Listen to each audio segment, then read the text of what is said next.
J'ai pensé à l'histoire de deux amis qui étaient inséparables. Ils faisaient tout ensemble. Et un jour, la Première Guerre mondiale s'est déclenchée.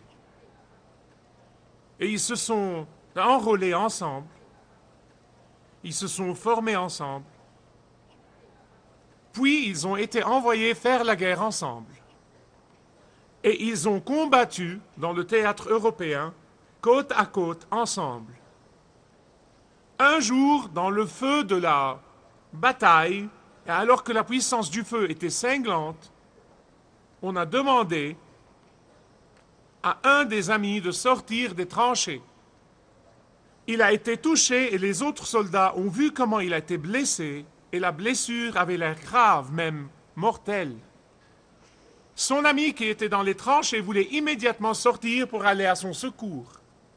Mais le sergent l'a retenu brutalement et lui a dit « Qu'est-ce que tu fais? Es-tu fou? Tu vas sûrement te faire tuer. Tu ne peux pas faire ça. Il est déjà mort. » Quand le sergent eut tourné le dos, quelques minutes plus tard, l'homme a couru vers son ami qui était en train de mourir.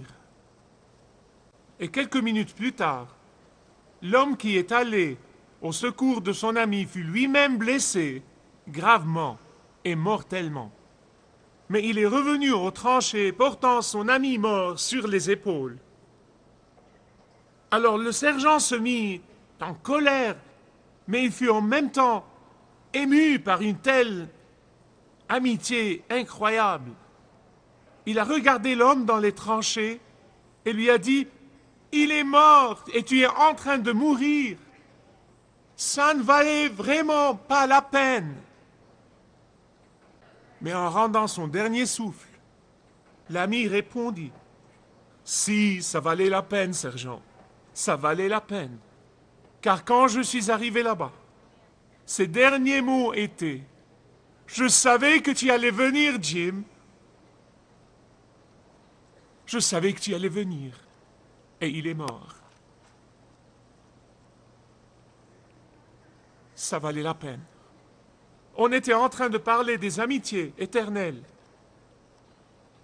Et on a vu que pour avoir la compréhension et pour développer la pratique des amitiés éternelles, parmi ceux qui aiment Dieu, il est nécessaire d'abord que ces derniers comprennent et acceptent et soient en relation intime avec le seul ami, le Seigneur Jésus-Christ, sans lequel les amitiés n'ont pas de sens, sans lequel les amitiés sont temporaires, sans lequel les amitiés sont frivoles et superficielles. Puis, on a vu dans le message précédent que l'amitié entre Jonathan et David, cette amitié éternelle, était caractérisée par l'encouragement et caractérisée par le soutien et était caractérisée par l'affirmation mutuelle. Et aujourd'hui, je voudrais en fait vous parler des intérêts bénéfiques de la loyauté ou qui résultent de la loyauté dans les amitiés éternelles. La loyauté semblable à celle qu'on a vue dans l'histoire de la Première Guerre mondiale. La loyauté dans les amitiés éternelles incite l'ami à être là quand il a ou elle a toutes les raisons valables pour ne pas être là. La loyauté dans les amitiés éternelles incite l'ami à être là quand il est extrêmement coûteux d'être là. Les amitiés éternelles incitent l'ami à être là quand personne ne peut être là. Un petit garçon essayait de décrire l'amitié éternelle. Il a dit « Un vrai ami est quelqu'un qui sait tout à propos de toi et qui t'aime quand même de la même manière. » Dans le Moyen-Orient, il y a un dicton très connu qui dit qu'un vrai ami, un ami loyal, est un ami avec lequel tu t'assois et à qui tu donnes du blé mélangé avec de la paille. Il prend le mélange dans sa main, souffle dessus pour le purifier de la paille et te rend le blé. C'est ça la loyauté. dans les amitiés éternelles. Mais Proverbe 17, verset 17 dit le suivant. L'ami aime en tout temps, et un frère est là pour aider dans la détresse. Une des merveilleuses histoires qui révèle cet intérêt bénéfique qui vient comme résultat de la loyauté dans les amitiés éternelles se trouve dans le livre de Ruth, dans l'Ancien Testament. Laissez-moi vous raconter l'histoire avant de passer au texte. L'histoire est simplement la suivante. Après la mort de Josué, le peuple d'Israël est passé par une période difficile suite à leurs propres actions. Et la raison pour laquelle il est passé par une période difficile de son propre fait est qu'il faisait exactement ce que Dieu lui avait interdit de faire dans le désert. Dieu a dit la tentation à laquelle vous serez exposés dans la terre promise et que vous allez croire au Dieu de la fertilité, vous allez croire aux dieux étrangers, vous allez croire aux idoles, vos cœurs vont se détourner de moi. Prenez garde de tomber dans le piège et c'est exactement ce qu'ils ont fait. Alors, durant l'époque des juges, ils sont passés par une période sombre dans leur vie. En fait, quelques historiens la considèrent comme une des périodes les plus sombres dans l'histoire d'Israël. La Bible nous dit que chacun faisait ce qui lui semblait bon. C'était le temps où le peuple s'est tourné vers Baal et les dieux de la fertilité au lieu de Jéhovah pour qu'il les bénisse. C'était une période dans laquelle le peuple de Dieu a trouvé qu'il était plus facile de se conformer au courant de la culture au lieu d'être obéissant à Jéhovah. C'était comme ça. C'était une période terrible.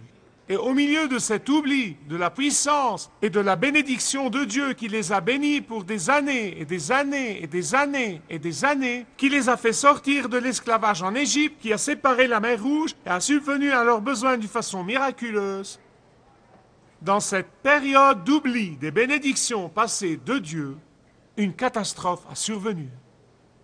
La famine a frappé la terre. Et alors un homme qui s'appelait Elimelech avait une épouse qui s'appelait Naomi, et il avait deux fils qui s'appelaient Machlon et Kiljon. Cette famille de 4 s'est installée dans le pays de Moab, au sud de Bethléem. Ils vivaient à Bethléem en Judée où Jésus est né. C'était un trajet de 80 kilomètres seulement quant à la distance. Mes chers amis, écoutez-moi.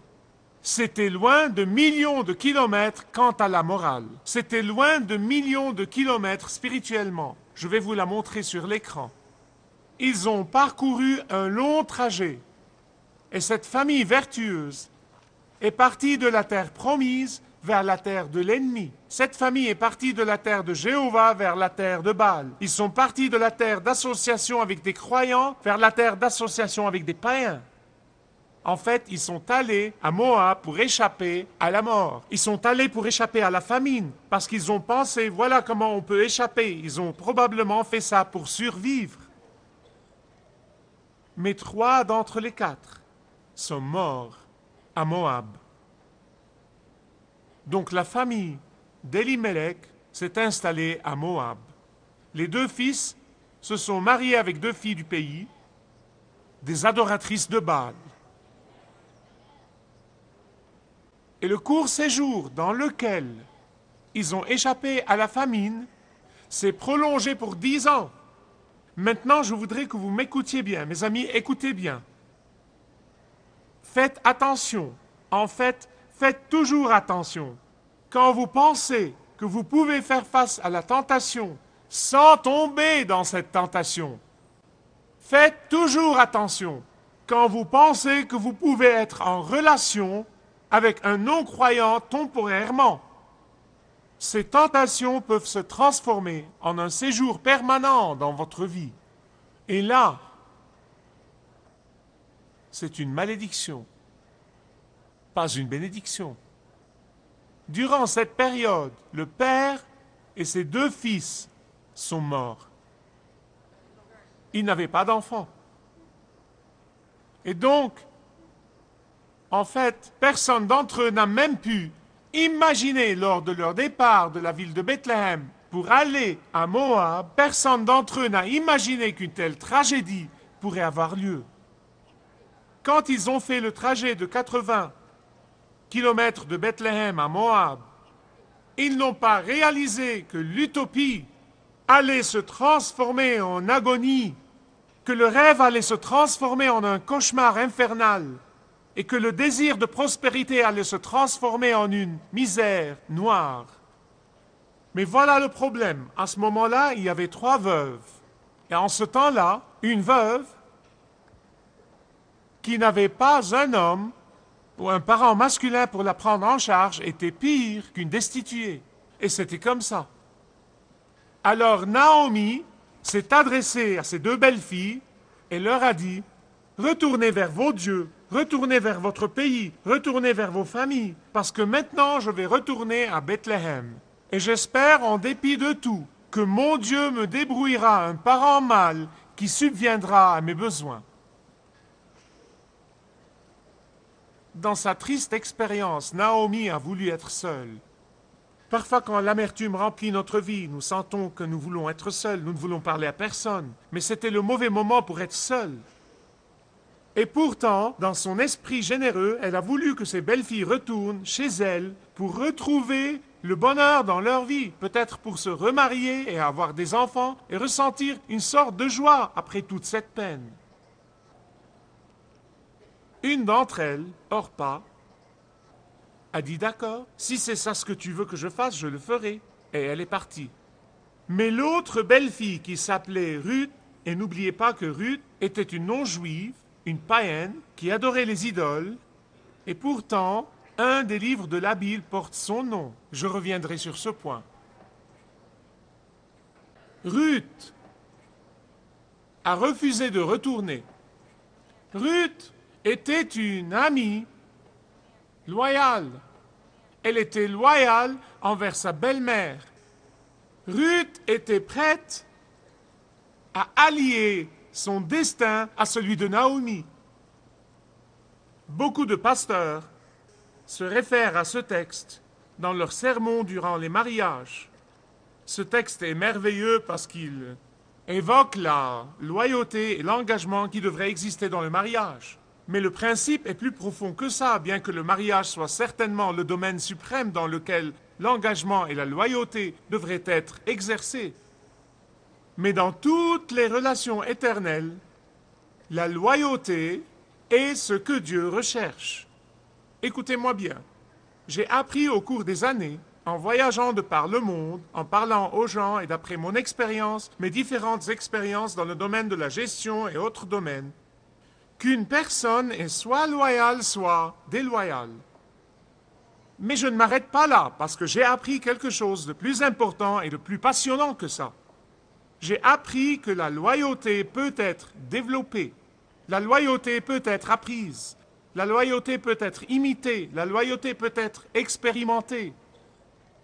J'ai appris que la loyauté envers le Seigneur Jésus-Christ et la loyauté envers les croyants, envers les amis dans les amitiés éternelles, peut être développée.